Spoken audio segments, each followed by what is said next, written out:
Good evening. Thank you for coming to the Pryor Center. I know parking might have been a problem tonight. We're cross-scheduled with the town center, so you needed the exercise anyway. Welcome to Pryor Center. Isn't this grand space?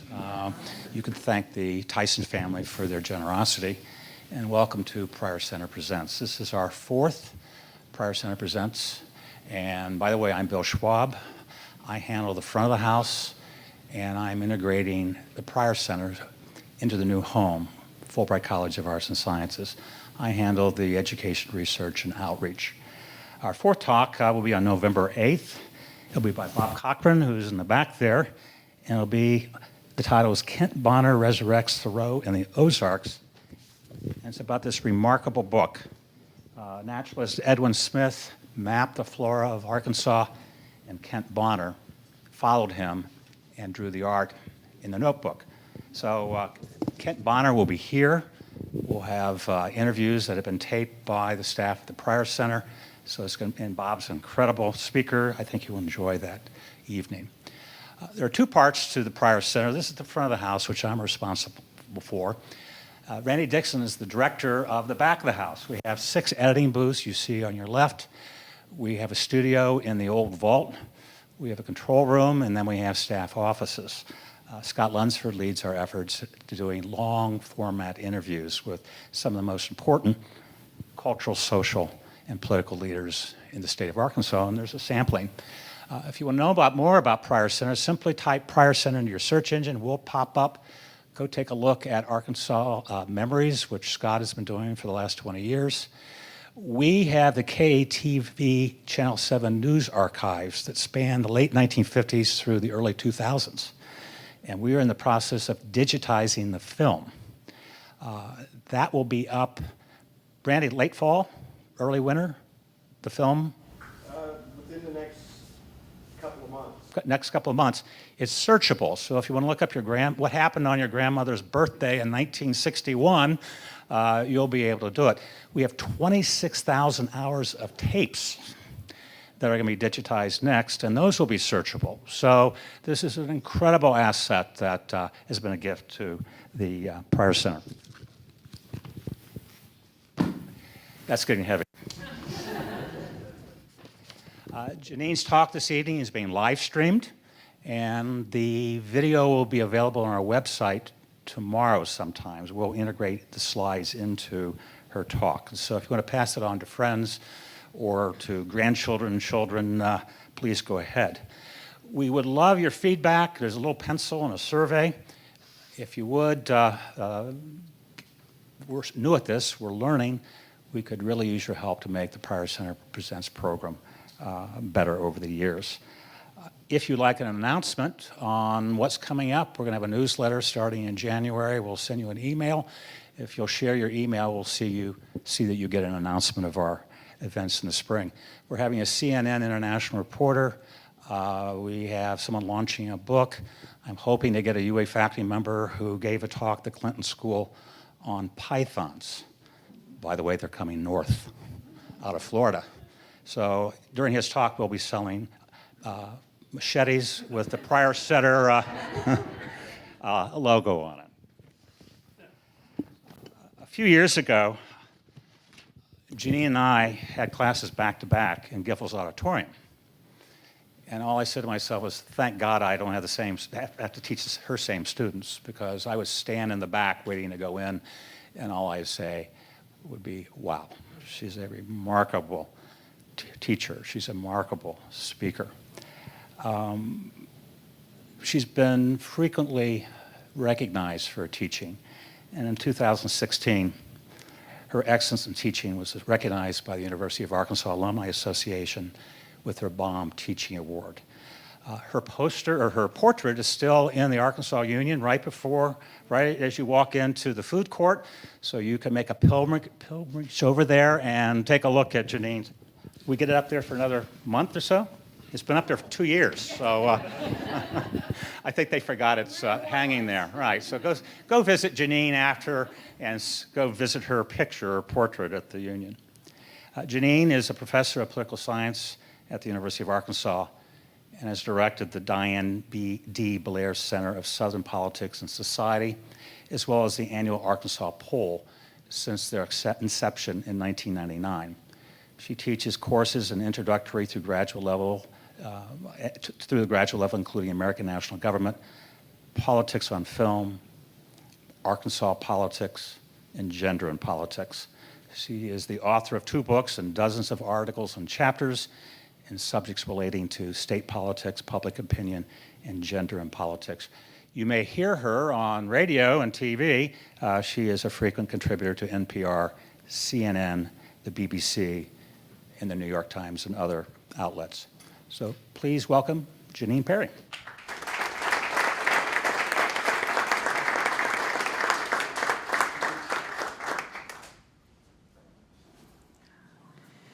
Okay, good. Well, thank you all for coming tonight and for braving the parking or giving up the other events. I know we're in competition with other things. I really appreciate it. I also want to thank Bill Schwab and Randy Dixon and all of the Pryor Center for hosting us all in this really rather soaring space. I know I was talking with some of you, and it might be your first time here. And when I saw John Brummett last week, I was just really struck by what a beautiful gathering place it is for a public address that's also somewhat intimate, right, where you can have more of an exchange. So I like that very much. I wanted to point out before I get started that joining us here tonight is Jesse Kloss. Will you raise your hand, Jesse? Raise it high. So this is Jesse, and we're going to be using a lot of the data that she collected together with Madeline Bryant, who was actually away. She got a job with Bruce Westerman. And it's not that Jesse didn't get a job. She's in law school. So it was really the two of them, and through some pretty Herculean efforts that I hope to help you come to sort of grasp that we have these data. And then also my colleague Andrew Dowdle is here, whose thoughts on campaign finance and political parties and American institutions have been really instrumental in how this has unfolded. So I'm grateful to all of them. So from the bluest of the blue to the reddest of the red, measuring, comparing, and explaining Arkansas's partisan earthquake. That seems like a lot. I don't know who came up with that agenda. But we'll give it the old college try. So a long time ago in a galaxy far, far away, one of the most astute observers of 20th century Arkansas politics said this: Republicans win the state only by luck, disease, or when the Democrats make fools of themselves. And he wrote later, luckily for Republicans, the Democrats do fairly often. But this is Jim Rankino speaking in 1977. Of course, it's the case that the occasional lone Republican would still rise to the top post or one of the top posts. We might have, for example, Winthrop Rockefeller in 1966. We might have Frank White. If you never got to meet Frank White, I am so sorry for it. I saw him speak one time, and it was a marvelous experience. Hi, I'm Frank White. I just wanted to squeeze him. So that's 1980, of course. Tim Hutchinson to the U.S. Senate, of course, in 1996. And then, of course, Mike Huckabee in 1998 or 1996, depending on how you want to look at it. So the occasional Republican did make it to the top. But for more than 100 years, Arkansas Republicans struggled. And that actually led George Fisher to put together what I think is one of his more clever cartoons in a whole career of clever cartoons, which is this one that maybe some of you will recall. In honor of the white candidacy or the white victory, right, something along those lines, how to build an elephant house. And of course, you get it, there's no foundation, right? But was it really that long ago? And was the galaxy that far away? So let's try one more thing before we get into the meat and potatoes of tonight's topic. And what I'd like to do is I'm going to give us a quote, right, from an article that appeared in the Democrat Gazette, I think, sometime between Rankino's 1977 quote about Arkansas politics and its partisan landscape in particular, sometime between 1977 and today. Oh, that was exciting.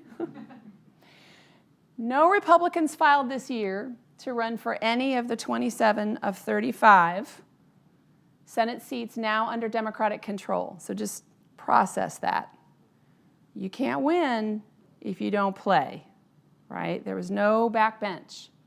Republicans did file for 13 of the 75 House seats held by Democrats. Here's another clue to what year this might have been. It was the year that Democrats controlled all 7 of the statewide executive offices and 5 of 6 of the congressional posts. To boot, the Republicans failed to even field a candidate against any of the Democratic incumbents serving in Washington, D.C., which an enterprising Associated Press reporter at the time figured out hadn't happened in Arkansas since the 1930s. I'll add one other thing, which is that I'd forgotten this until I was reviewing this tonight, that the Greens ran more candidates. The Green Party in Arkansas, just let that wash over you, ran more candidates for statewide executive posts than the Republicans did in this same year. So what year was it? Could it have been 1964? Oh, I love that guess. It is not. Any other? How many jelly beans in the jar? Like 06 or 04? Oh, that's so beautiful. Former reporter going, I probably wrote those words. Laura Kellums is up here. It was 2008. 2008, right? Some of you knew that it was probably close to that. So in 2008, right, that was the year every Arkansas festival, every chicken fry, and almost every significant political post in Arkansas was populated by these faces. I have a couple of students here tonight, and this will be shocking to those of you who aren't students and haven't been for quite some time, probably don't recognize a lot of these faces, right? That's how far and how thorough the shift has been. 2008 was, of course, just before every Arkansas festival and every Arkansas chicken fry and every significant political office was populated instead by these faces.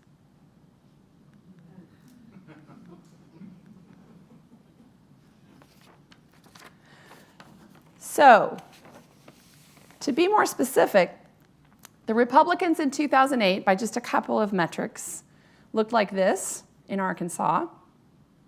Something, of course, most of the country had no idea about. They just saw red on the map when it came to presidential elections, and they wrote us off, right, like we were Mississippi. And then by 2018, it looked like this. Yeah, wow. So that led a good many people to ask a question something like this. So that takes us really to the heart of things, trying to understand this partisan earthquake. And what I thought we would do is try to measure it and talk about how challenging it is to measure it, to then compare it to other states, also quite challenging. Am I right, Jesse? And then to try to at least touch on some explanation. So we'll start with the measuring, and it actually is quite complicated if you think about it. Anybody in this room could do it. If you thought about it for longer than 30 seconds, like how would you measure how red a state is, how blue a state is, and how fast it changed from one to the other? Because you really have to look past a single election cycle, past a single level, right, or past a single branch of office. And you have to do that for all 50 states for as far back as you care to go. That's a lot of data. So V.O. Key actually gave us some help with this. Back in 1942, he proposed that we measure party strength as kind of three-parted organizations. He said that political parties were really about party and the electorate, that was one way to measure their strength and vitality. They were also about party and government, right, who wins office. And of course, in a republic, you'd think those things would be connected, and they usually are. And he would also look at party as an organization, which generally speaking kind of feeds the other things, right? Who belongs to the club and how many resources do they have in addition to membership, et cetera. Now, we have limited time tonight, so I'm just going to focus on the first two of these. They're the most readily measured. But each of these, of course, has multiple parts because, academics.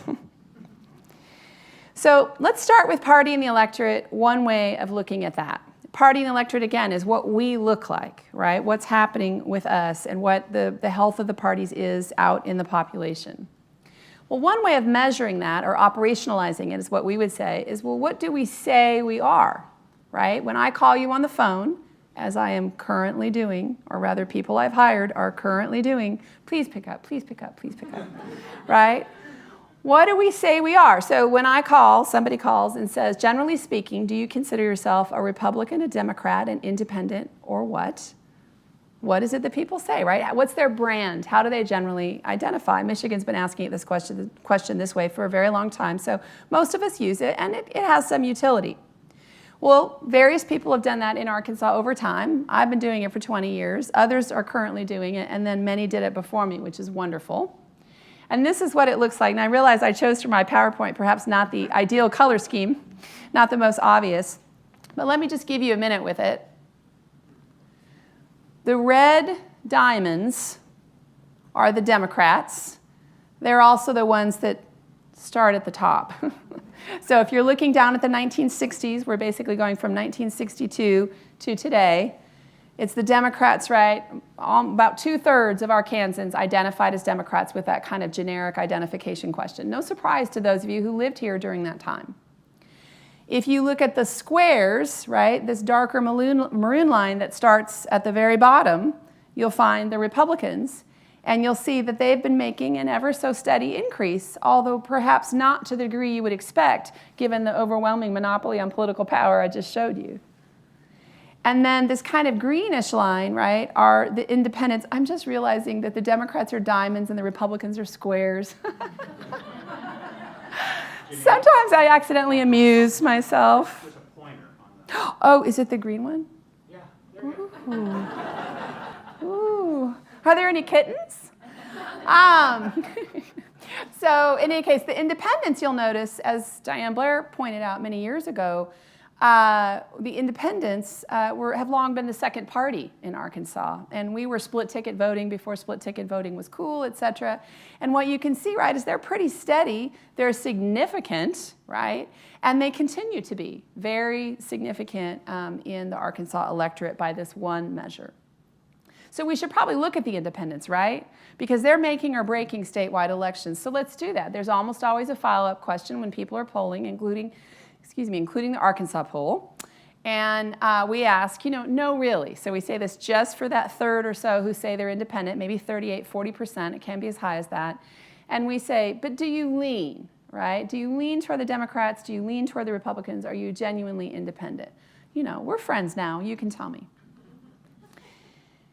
So generally speaking, for the longest time, in the time that I was doing this, so back to 1999 when the Arkansas poll started, it was actually kind of even. Roughly speaking, you would get a significant portion saying Republican, a significant portion saying Democrat, and roughly the same proportion saying I'm just in the middle, I move back and forth. You can ask Bill Clinton and Frank White, right?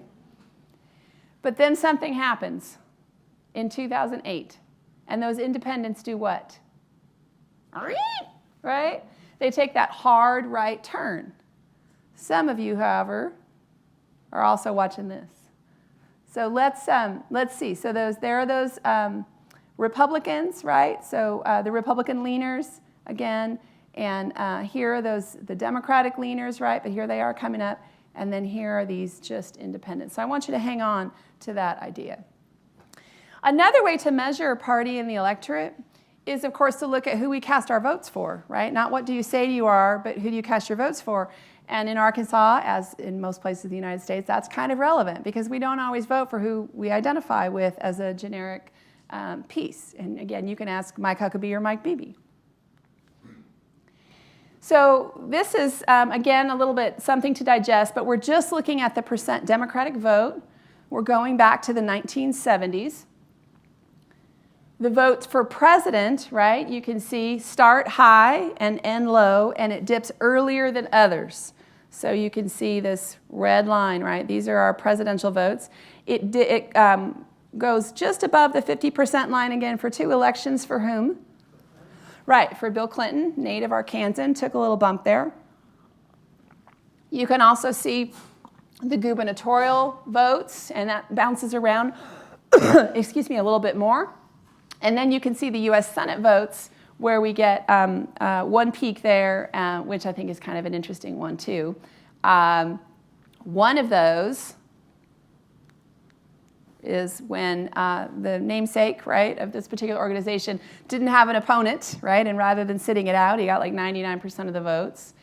And then one of those others is when 2008, the year that we were talking about, when his son Mark Pryor had a Green Party opponent, but did not have a Republican opponent. And then in addition over here, you see just Mike Beebe, just Magic Mike, just doing his thing. He's like, the rest of the state is turning, and I'm winning all 75 counties. Watch me. So there he is. He looks happy. Another way you can actually measure party in the electorate is which party's primary do people participate in? In other words, who are the stalwarts? Who do they go out and try to help select a winner? And this is something that Diane Blair and Jay Barth started tracking years ago when they were writing a particular chapter for a particular series on presidential politics in the South. And then Jay Barth and I have just updated this table every 4 years, and we really enjoy doing it. And this is what it looks like between 1976 and 2016. I want you to really zero in on these numbers here and note that we're talking about hundreds of thousands, right, of Democratic votes, people participating in those elections for who the Democrats will carry forward. And we're talking about thousands at best. When do we even get to 10,000? We don't on the Republican side. Like, it's a total blowout in terms of interest and relative health of the two parties. When does it change? In 2008, right, suddenly the Republicans just leap forward in terms of their participation and their interest. And there's a reason for that, but it's probably not the reason that you're thinking of. And we're going to come back to it. But just briefly, does anybody have any hypotheses about why that changed so suddenly in 2008? Because it's relevant to where we're going to go. And it may be, but keep in mind there was still a contest during this time, and he wasn't yet the nominee. Maybe he was driving people away, maybe not. But we also were doing something else in 2008. We did something we had done a couple times in the 1920s, and I think through the 1930s again, which the Supreme Court told us to stop doing, which was we were running dual primaries. We changed it so that you could vote in just the presidential primary on February 5th. Do you remember that? And then you could vote in all the other primaries at the usual time in May. And we did that, of course, because we wanted to be competitive. We wanted to be interesting. We wanted to go early like the other states. We wanted to matter. And so we split it, which it turns out was kind of expensive, but also had some other consequences, right? Meaning people could turn out in ways they might not have done before just for the presidential contest and not sacrifice the Democratic contests that were happening in their communities. Try to follow me. We'll come back to it. Okay, so there's also party in government, and that's, of course, who's winning offices after all this pledging to particular parties or saying you're allegiant to a particular party when I call you on the phone. And then, of course, casting ballots or participating in primaries. Like, okay, well, what do the occupants look like? Who actually gets elected? And this is a lot to take in, and I realize that. And so I'll just give you a minute with it. My students have taught me that. It's rather dense.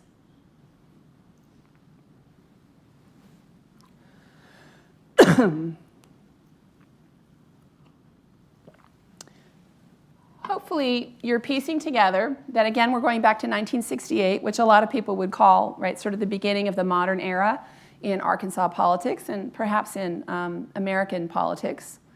We have a column devoted to how Arkansans vote, who they elected, right, for the presidency. And of course, that's only going to be relevant every 4 years.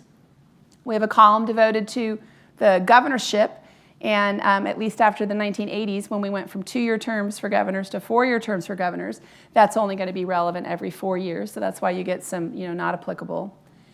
We also then, right, we've got our U.S. Senate seats, and for the longest time, right, it's 2 Democrats, 2 Democrats, 2 Democrats, and for the longest time, it's actually the same Democrats, right? Pryor and bumpers. And then we have the U.S. House seats, which again was pretty steady, not as steady as the Senate seats, but you can look at that. We had as many as 7 U.S. House seats back in the 1930s, but by this time, right, we're at 4. We haven't grown as fast as other states, so we get those 4. And you can see their relative proportions. You can see it bump up and down a little bit until it makes one giant flip. And then you can also see the state house. They're just 100, so the percent is kind of easier to grasp.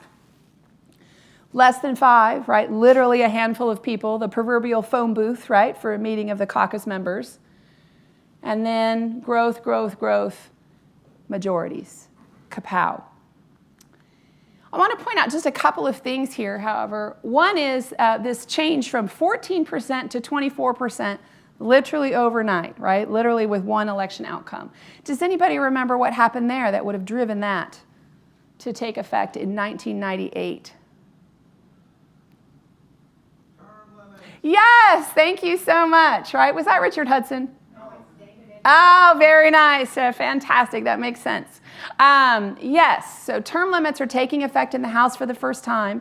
They won't take effect in the Senate until 2000. And, you know, this is something that we talked about as advancing women or young people or ethnic and racial minorities or just bringing new blood into politics. But the central thing it did, because most legislatures were Republican or majority Democrat at the time, including very much Arkansas, as you can see, is it opened up the playing field. If there's no incumbent, right, you stand a fighting chance. And so it was like affirmative action for Republicans. You got to, they hate it when I say that. But it's true, right? We can't get a fair shake. All the incumbents are Democrats. They have all the name recognition and all the money. They're on all the ballots. They attract all the primary voters. And so here's a clean start, right? And lo and behold, it works exactly as many people projected. And so you get a doubling overnight, which makes it look a lot like their support in the general population for the first time in a long time. The other thing I'd point out is 2010. Where not only do you go to one of the U.S. Senate seats, though it had briefly been there with Tim Hutchinson earlier in the 90s, you get to go to one of the U.S. Senate seats switching, right, flipping when we go from Lincoln to Bozeman, so that's a sign of things to come. And then look at this, we get an outright reversal for those U.S. House seats, and so that's significant as well. And then again, we get and almost doubling, right there on the cusp. And a lot of you will remember the news coverage from that time about the House and the Senate at the state legislative level. And then finally, a peek at 2014, where the governor goes Republican and hadn't been often, though occasionally, particularly under Huckabee, et cetera. Both of the Senate seats, right, the other Senate seat flips, right, as Mark Pryor also exits the stage for the Democrats. We're now 4 for 4 in the U.S. House seats, and right, we've jumped over the cusp, and we're now at 64% for this. This, by the way, is considered in state legislative politics circles. I know it's a trifecta. It's actually slightly more than that. There had not been a Republican in the governor's seat, Republican majorities in the House and Senate. In addition, of course, Republicans across the board for our congressional delegation in Arkansas for 140 years. So 2014 is a real landmark for our topic tonight. All right, so what about the comparing? I mean, that's pretty dramatic, right? So but how can we look at it in context? How can we think about it in other ways? Well, we know, right, that it took just 3 election cycles, essentially, given the data I just showed you, just 3 election cycles of people identifying a particular way, mainly people voting a particular way and a new way, and that translating, right, into office holders who look a brand new way. 2010, 2012, and 2014. And again, those are our results, right, that quickness. And I wonder, right, and others wondered too, had any other state flipped so thoroughly, so rapidly? Those are really 2 criteria. And again, it's a little more complicated to measure than you might think off the surface. And it's one of those things, right, that a lot of people can talk about, and there was some talk during the period, oh, this is so amazing, and Arkansas is so unusual, and Arkansas, nothing like this has ever happened before. Really? I mean, maybe, but are you sure? So like a good many, probably, of the people sitting here, I always figure, right, you can know a thing, you can guess at a thing, you can say it and feel kind of sure, but hope no one's going to remember it later, right? Or you can go to the library and you can find out. And luckily for me, I had 2 honors students that semester coming up, right, after sort of all this had happened, who were looking for original honors project and really had the kind of exceptional skills that I had been looking for. So I went to the library, and I was joined by Madeline and by Jessie. I let you be Harry, Jessie. I thought that would be fun. And we went, right, to try to figure this out and see what the evidence would actually tell us. So we assembled data on the proportion of seats held by Democrats, because that had been the traditional, right, the default mechanism, right? That's our measure of interest. That's the default historically. So the proportion of seats held by Democrats in the state House, in the state Senate, and in the congressional delegation. So the U.S. House seats plus the Senate seat, which was really the data that they had to collect in really old, dusty books to try to go all the way back. Plus, we looked at, because the literature historically had, the proportion of vote that went to the Democratic nominee for the governor in that particular year as opposed to the Republican in the general election, right? So you have these different measures, 4 different measures essentially that you're collecting for every state, for every year since 1935. So would you like to see just a little snapshot, a little screenshot of what those 20,000 data points look like? And I should add that Carl Klarner, who was on here too, had a lot of data for a lot of years, but not all the data for all the years. And so this is what we were able to sort of work from and add to.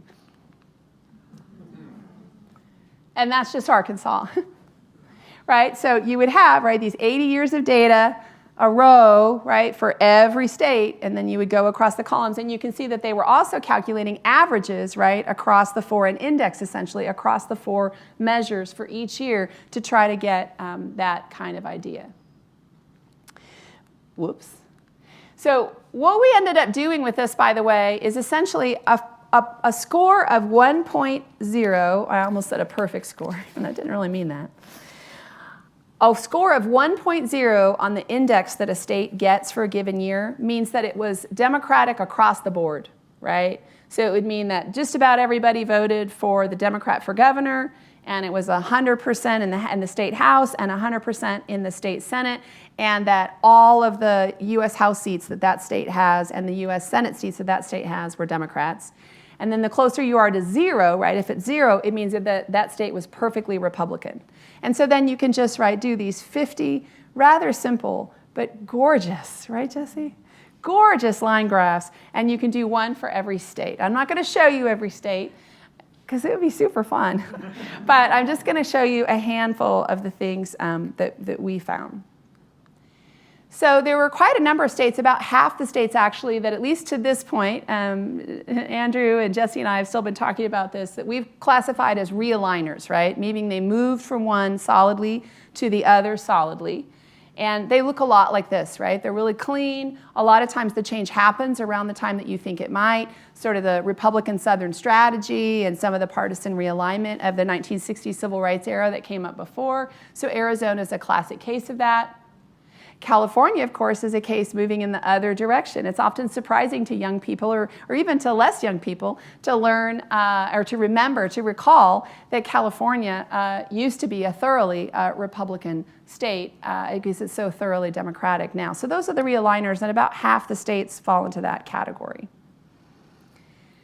Another maybe 8 to 10 states fall into this category, and we call them the multi-switchers, the heartbeats, which one of the students came up with, which I thought was nice, or the swingers, which is a lot more fun.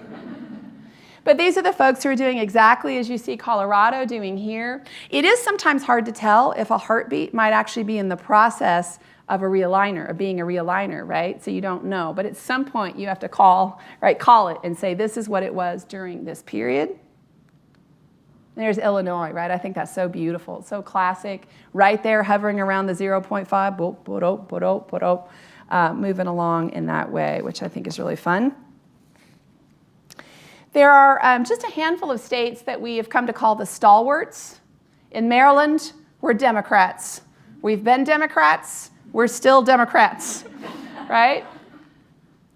Same thing, right, says Kansas, but in reverse, which is kind of an interesting development. And so that's one of the things, one of the patterns that we found as well. And of course, are you ready to see Arkansas? We need a drum roll. Thanks for laughing. Some of my students are like, I don't know who that is. Is that a puppet? I loved it when I was a kid, children. Here it is. Isn't that amazing? It's a free fall. Or a free soar. And Jesse and I kept having this conversation about like, well, if the Democrats are the reference point, like, is that a problem, right? Are we going down? Are we going up, right? It's all a matter of perspective. But this is the way that the literature tends to do it, right? So you could easily flip this around, and you could even do it in different colors if it made you comfortable. But that's what it looks like. It's pretty precipitous for the Democrats. I wanted to show you actually, too, that West Virginia looks quite similar, and at a very similar time for quite similar reasons, I would propose in just a second. Now, before I move on to the last part of the talk, I just wanted to mention kind of answering some of the questions. So before we leave those 50 states, et cetera, what we learned from gazing at all 50 of them and thinking about some of our early questions is this. Was Arkansas the bluest of the blue? Well, it depends on when you're looking. But in 2008, right, and you can actually kind of look around those years, it was the third bluest. It was after only Massachusetts and Rhode Island. Not exactly what most people might expect. By 2017, Arkansas was the 10th reddest, right? So not the reddest of the red, but pretty red and pretty fast. So it was after, if you're curious, and we could probably get them, Wyoming, Utah, South Dakota, Indiana, Tennessee, Oklahoma, Alabama, Alaska, and Kansas, right? We can't forget Kansas. We just saw her. But no one state, depending on how we measure it and which intervals we're looking at and how long we're indexing, averaging the index, et cetera, it appears that no one state shifted that far that fast. And so that's an interesting question. It's an aspect of distinction. I can show you, too, one of the things that the students put together that's kind of is our sort of touching states, our peer states in this sense. And this is just looking from 2010 or 2000 to 2010 and looking at the four-year index over time. And one of the things I hope you'll notice is that Oklahoma drops off pretty precipitously as well from the Democrats' perspective. It experiences significant change, but it has sort of this steady period, so it's like it happens in steps, right? Whereas ours is like whoosh along those lines. But there's Arkansas, right? Whee! Right? Probably not what it felt like for others. So let's try to see what we can do in terms of explaining. There are many reasons, I think, but I'd like to propose 3 chief factors that are interrelated, one of which you're all thinking, and I already mentioned, right?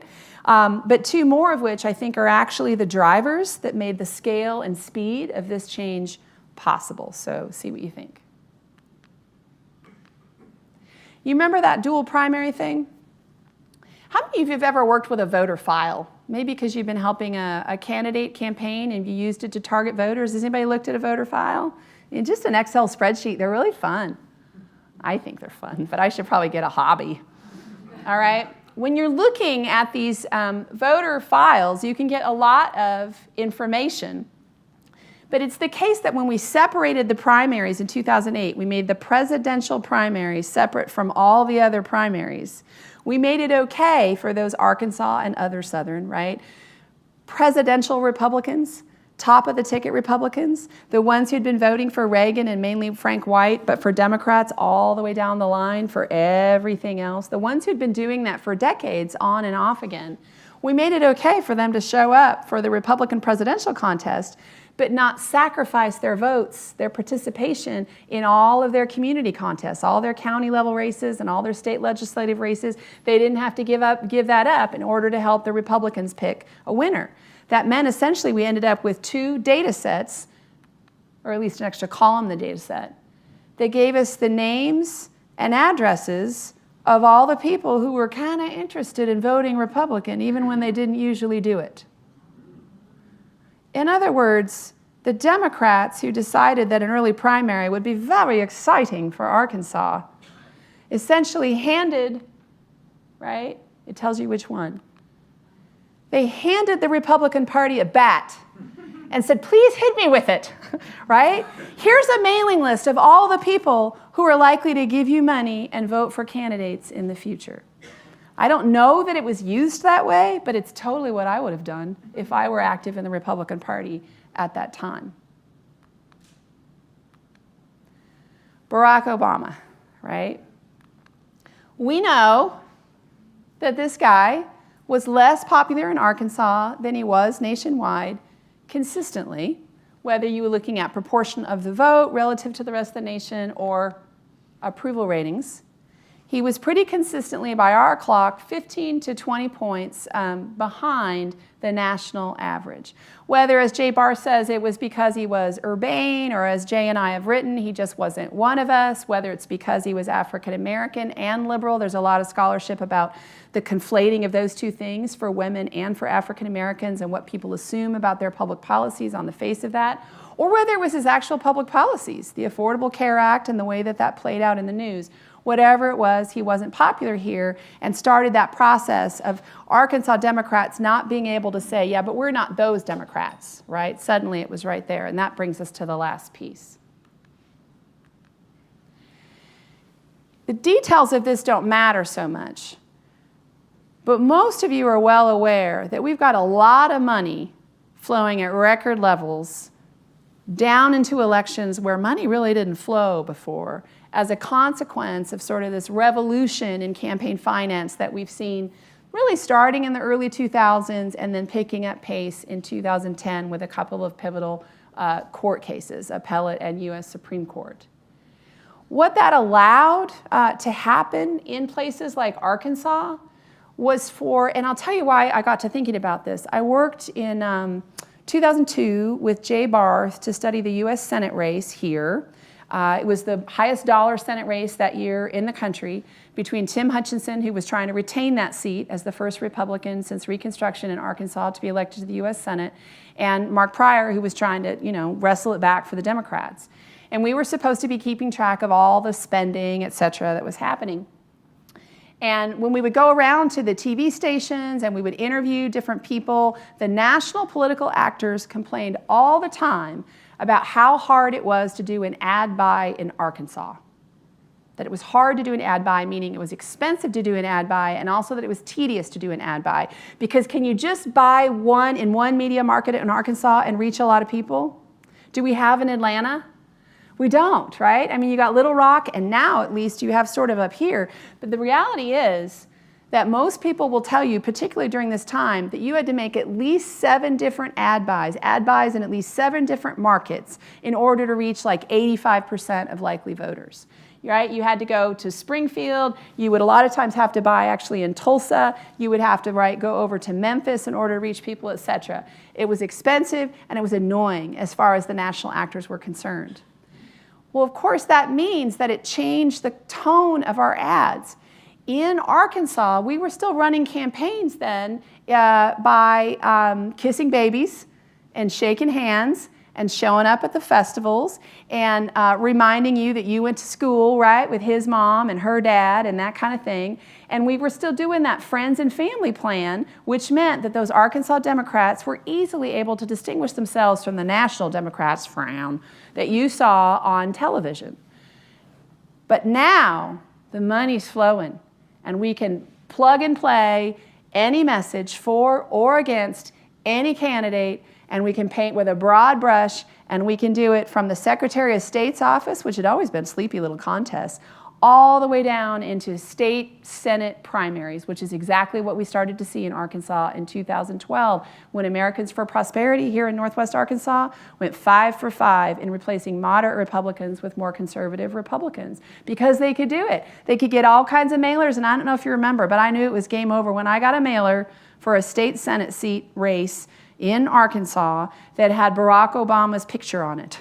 And I thought, this is a state Senate race in Arkansas. I don't know what this has to do with anything, right? But if the money's flowing, those media markets and those buys don't mean anything to you anymore. You can look this up in a lot of different places, but Arkansas, like in other places, right, the money starts to flow and it really takes off. And when you have those many dollars to send that many mailings, blanket that many airwaves, television and radio, you don't really have to go to eat chicken or watermelon or tomatoes or raccoon, right? I've done that. You don't have to do those things anymore, and it's a lot harder than to distinguish how you and your mom, right, are different, or your dad, right? You knew my dad, you all went to college together, you were up at the university together, whatever it was. None of that is as easy to do, and you can just run ad after ad after ad and just paint the same way you would in any district across the U.S. And I don't know how many of you remember this, but you remember the little bit of the stink here over Tom Cotton not going to the Pink Tomato Festival and what a big deal that was. And then Tom Cotton replied, right, well, with Senator Pryor, you didn't go to these festivals and that kind of thing. The whole point was suddenly in Arkansas, it didn't matter, right? That those chicken fries didn't matter anymore, that wasn't where you were getting so many votes, that we weren't doing the retail politics, right, that we'd been doing really all the way up through 2008 or so, and the rest of the country had moved away from in the 1960s and the 1970s, but we'd hung on to. All of that suddenly was gone, and it was a completely changed game. So it's really those things, it seems like in combination, that kind of worked together that suddenly altered the landscape in Arkansas politics, as far as we can tell, more thoroughly and more swiftly than it had for any other state at any other time, at least back into the 1930s. So I would welcome comments or questions. This is usually a particularly well-equipped crowd. What do you have? What are you wondering about? I have a mic. Yeah, oh, wonderful. Okay.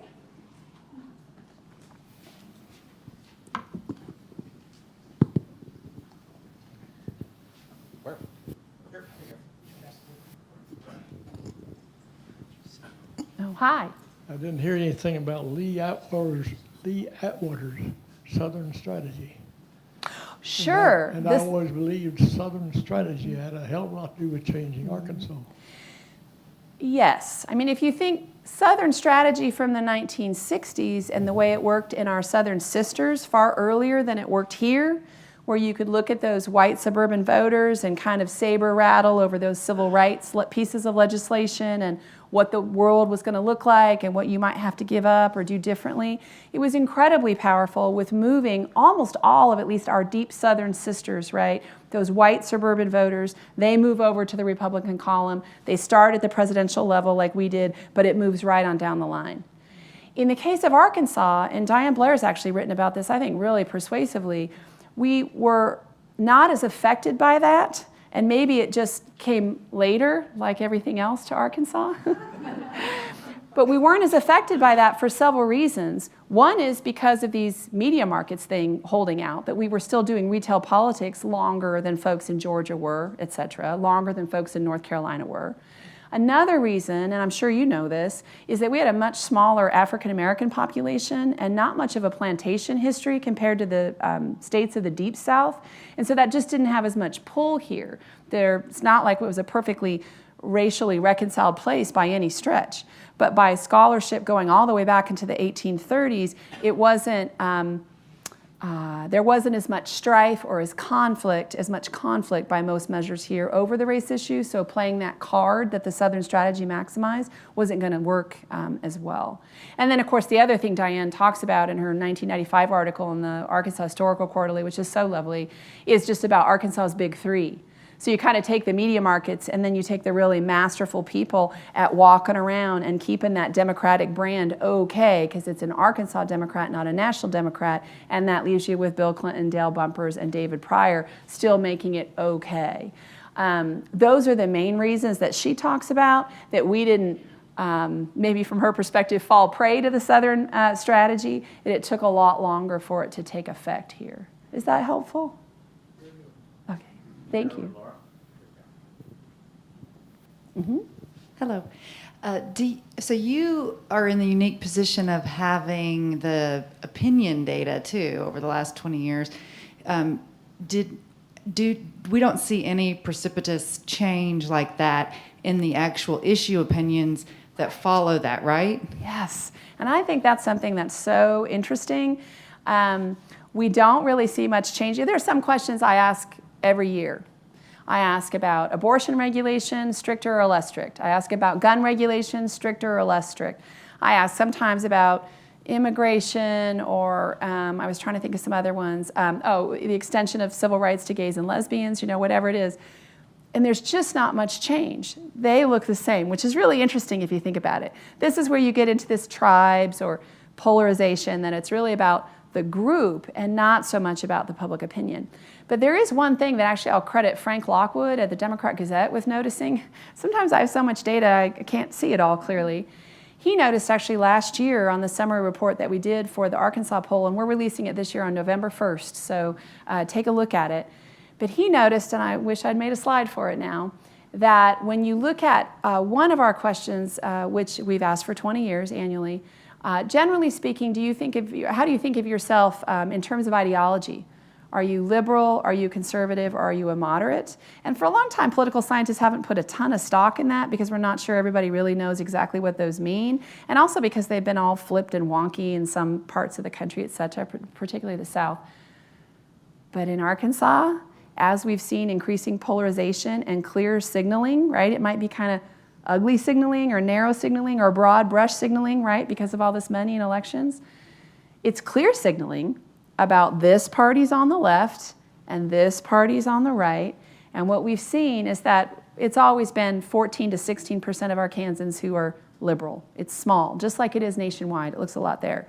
But for the longest time, we would have 40 to 45% moderates, and then, 30-some% conservative. Ever so slowly, the moderates and the conservatives have switched positions. So Arkansans now identify as conservatives, and they vote as conservatives in a way that we hadn't seen before. So it's like they're getting the memo, right? That their positions, right, are actually lined up in many cases with this party that's currently wearing red, and not so much with this other party. So I think that's a really interesting finding. Thank you for asking about it. Are there any other questions? Yes. Oh, sorry, I'll let Bill be in charge. Sorry, he has the mic. There's one up front. Yes. Yeah, I just was curious, the graphs that you did from 1935 that showed Arkansas pretty blue and then dropping off, but you also had Arizona and half a dozen other states. I just wonder if there was some place to see the whole 50. They want to see them all, Jesse. Yes, only Andrew, Jesse, and I, we've been annoying everybody else in our department, I think, by sometimes using the department conference room and spreading all 50 of them out. And you guys got to know, she's done it in 1 year averages for the index. She's done it in 4 years, 6 years, 8 years, 10 years, right? So she's taking all those data and trying to figure out, like, do we want to smooth it? Do we want to see it every year? So we have a lot of paper. I don't have a way for you to see that yet, but that's part of my research agenda with Dr. Dowdle, is to make that available to people so you can watch them, because it's really fun. But I'm pretty easy to find, Parry with an A, pryorcenter.uark.edu. If there's a particular state that you're wild about, I can just send you an image of it, and I think they're really fun to look at. Thanks for asking. I just thought it'd be interesting to see them all lined up. It is fun. It is interesting to see them all lined up, right? Maybe we need to invite you to our meetings. Excellent. Is there anything else? I wanted her opinion on the blue wave. My opinion on it? I can tell you that one of the scholars who looks at political participation, which is one of my research areas, but a guy named Mike McDonald, he was actually featured, his analysis was featured on National Public Radio a week or so ago. And he looks at participation, and he keeps on top of the data, and he's tweeting all the time. And while I'm usually a little cautious about this, because usually promises fall short of expectations for whoever the underdog is at the time. And usually people just behave as they always have, regardless of all the noise that we're all very interested in, right? I mean, you're kind of an interesting subset here at 6 o'clock on a Wednesday night, right? Usually people don't do much more. So I thought, if recent off-year elections, off-year, it's all the state stuff. It's on year as far as I'm concerned. But in recent congressional election years, if turnout has been 40 to 43%, maybe with the noise in this environment, with what stimulates, irregular voters, we might get to 44, 45%. He said he thought it was going to set a 40-year record. And I don't think with Mike that there's really much poetic or wishful thinking in that regard. Mike's a scientist. And he was looking at, like 4 different streams of data. And he said, the past evidence suggests that it will exceed, it'll be in the upper 40s. It's not going to be 55, 60%. It's not going to be like a presidential election. So that suggests a blue wave, right? Because the Republican voters are reliable. They're older, they're white, they have more money, and they come out regularly, right? That's their superpower. The Democrats' burden is to try to reach out and mobilize those folks who aren't in those categories. So high voter turnout is usually good for Democrats. You all know that. And that, to me, kind of gets at your blue wave question. I will say, too, that there was some excellent analysis in the Democrat Gazette. This is sort of anecdotal, but they always cover the filings, the candidate filings inside the state. And they noticed, it's in keeping with some of the stuff we were just talking about, that comparing to 2012, here it is, I wrote it down. In 2012, only 25 Arkansas state House races, so just for an Arkansas blue wave or like a ripple, only 25 state House races had both Democrats and Republican candidates. So in other words, they were even competitive in November. And only 1 in 4 of the U.S. House seats. So it's like the Democrats had just sort of tipped over and gone home at that point. In 2018, it's 41 state House races, and a lot of them are tough contests, right? A lot of them, those Democrats won't win. But you can't win if you don't play.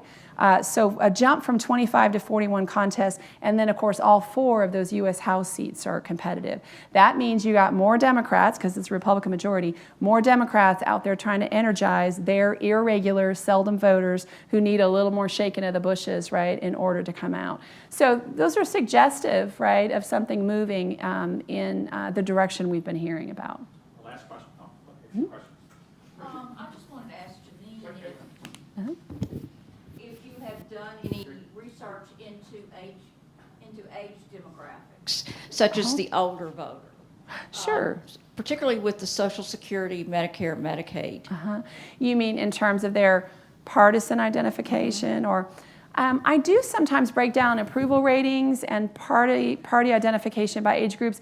It's a little tricky when you're just working with a state sample, because while ours on the Arkansas poll is pretty large for a state poll, it's typically 800 people. And this year, for reasons we can talk about later, I'm going to have actually more. Depending on how narrowly you start slicing it, your margin of error goes up. So it's tempting to do, and I sometimes do it in the privacy of my office, but it's not great science. Because your sample size gets too small if you're only talking about 200 people over the age of 65 or whatever it is. So I don't know. I probably will, Connie, this year look at the youngest versus the oldest and try to look at some compared to maybe some national stuff with bigger samples, just to see how we look. But I don't really have anything reliable that I can report back to you. I'm sorry. One last question. I just want to commend you for pointing out the significance of the dual primary. That just hadn't occurred to me, and I'm embarrassed that it hadn't. That's dramatic. Well, I don't know. I keep hoping that Clint Reed or somebody who is actively campaigning out there before the Republicans, did the thing they did, before the environment changed and the world, tipped upside down or right side up from their perspective. I want to know whether they actually used it that way. My guess is that they did, but I haven't been able to confirm that. But thank you. That's very validating, Richard. So thank you so much for your time tonight. I really appreciate it.